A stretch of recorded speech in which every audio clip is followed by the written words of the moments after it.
उद्धव जी ठाकरे अगर एक आध वक्तव्य करे या फिर कोई नेता वक्तव्य करे उसके ऊपर एफआईआर हो जाता है, लेकिन ये मनोहर भिड़े इतने बेकार वक्तव्य करने के बाद भी उसके ऊपर कोई कार्रवाई नहीं करती। हमारी सरकार का ये जावई है क्या? जमाई जिसको बोलते हैं हिंदी में, दामाद है क्या? मनोहर भिड़े उर्फ संभाजी भिड़े, इन्होंने जो बेताल वक्तव्य किया है और साथ ही जो मणिपुर में जो महिलाओं के साथ गलत जो चीज़ें हुई है उसके खिलाफ Republican party of India Goregaon taluka की तरफ से 2 तारीख को निदर्शनें होने वाली है।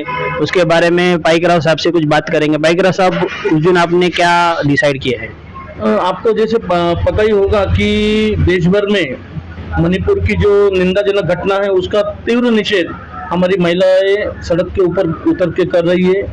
बहुत सी जगह पे मणिपुर की घटना का निषेध हो रहा है।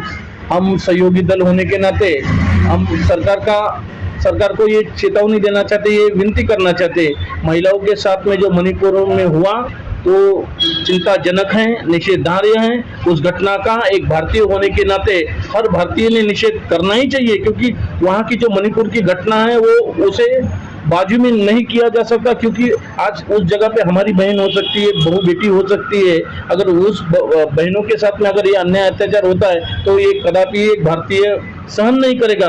और दूसरी ओर आप पता होगा इस महाराष्ट्र में एक बुढ़ऊ है, बेताल वक्तव्य करने का बादशाह, और संभाजी जिसको नाम है लेकिन उसका संभाजी नाम नहीं है, संभाजी महाराज का अपमान है वो, संभाजी महाराज का नाम लेना। वो मनोहर भिड़े हैं जो अफजल खान का वकील था, कृष्णाजी भास्कर कुलकर्णी, मुझे तो उसका वंशज लगता है जो शिवाजी महाराज के विरोध में अफजल खान से मिला था।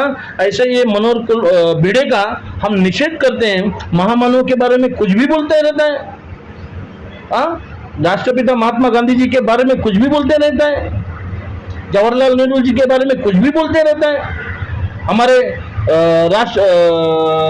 शिक्षण के जनक, महिलाओं को शिक्षा देने वाले महात्मा ज्योतिराव फुले जी के बारे में कुछ भी बोलते रहता है।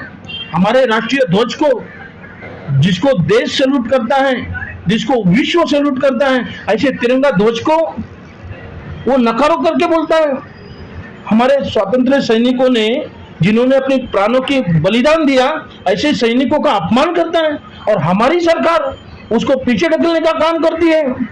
उद्धव जी ठाकरे अगर एक आध वक्तव्य करे या फिर कोई नेता वक्तव्य करे उसके ऊपर एफआईआर हो जाता है, लेकिन ये मनोहर भिड़े इतने बेकार वक्तव्य करने के बाद भी उसके ऊपर कोई कार्रवाई नहीं करती। हमारी सरकार का ये जावई है क्या?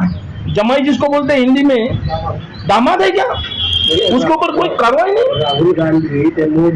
राहुल गांधी जी, एक मोदी जी के बारे में जो कहा तो उनकी खासदार की नष्ट हो गई। और ये बुढ़ा आए दिन बेताल वक्तव्य करके समाज में तेड़ निर्माण करने का काम करता है। ऐसे मनोहर भिड़े के बारे में प्रशासन कोई आवाज नहीं उठाता है, उसकी चौकसी करेंगे बोलते हैं। क्या चौकसी करने वाली हमारी सरकार? हमारी महायुति की सरकार इस बुढ़े की वजह से बदनाम हो रही है।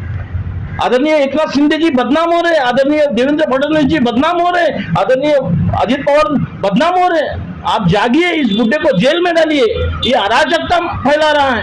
15 अगस्त को अगर ये स्वतंत्र सेना को नहीं मानता है, स्वतंत्र सेनानी को नहीं मानता है, हमारे तिरंगे को नहीं मानता है, हमारे राष्ट्रपिता को नहीं मानता है, हमारे महात्मा ज्योतिराव फुले जी को नहीं मानता है, एक महिला को तो बोला टिकली लगा के आएगी तो मैं तुमसे बात करूंगा, महिलाओं का अपमान करता है। ऐसे बुड्ढे को क्यों आप पीछे ढकेल लो? उसके ऊपर सख्त से सख्त कार्रवाई करो, ऐसी हमारी रिपब्लिकन पार्टी की मांग है। हमारे मुंबई प्रदेश की मुंबई की अध्यक्षा उषा रामलू जी के नेतृत्व में हमारी जिला अध्यक्षा, हमारी गोरेगांव तालुका अध्यक्षा, हमारी महिलाओं की तरफ से जिस दिन हमारा 2 तारीख का अनशन है उसी दिन शाम को 5 बजे हम इस बुड्ढे को जोड़ो मारो आंदोलन गोरेगांव में करने वाले हैं। इस बैठक के माध्यम से मैं आपको बताता हूँ। उषा ताई, आप महिला की अध्यक्षा है और हाल ही में मणिपुर में जो घटना हुई, निंदनीय घटना हुई, और ये भिड़े गुरुजी है, उसके बारे में आप कुछ बताएंगे? मणिपुर की जो घटना हुई है वो एकदम लांछन है। इस सरकार को पद पे रहने का अधिकार ही नहीं है, जहां पर महिलाओं को निवश रख करके उनकी ढींड निकाली जाती है और उसका रिपोर्ट 1-2 महीने के बाद में आता है। तो ये कहीं ना कहीं अपने राज्य की चालाकी होती है और वहाँ का जो सीपी होता है वो उसको जवाबदार रहता है। तो ये सब घटना की हम हमारे पार्टी की तरफ से निषेध करते हैं और ये जो बेताल बुड्ढा है भिड़े गुरु जी, इसका भी हम जोड़ो मारो आंदोलन 2 तारीख को 5 बजे करने वाले हैं। धन्यवाद उषाताई। ऐसे ही नए नए वीडियो देखने के लिए हमारे चैनल को लाइक कीजिए, शेयर कीजिए और सब्सक्राइब कीजिए। धन्यवाद।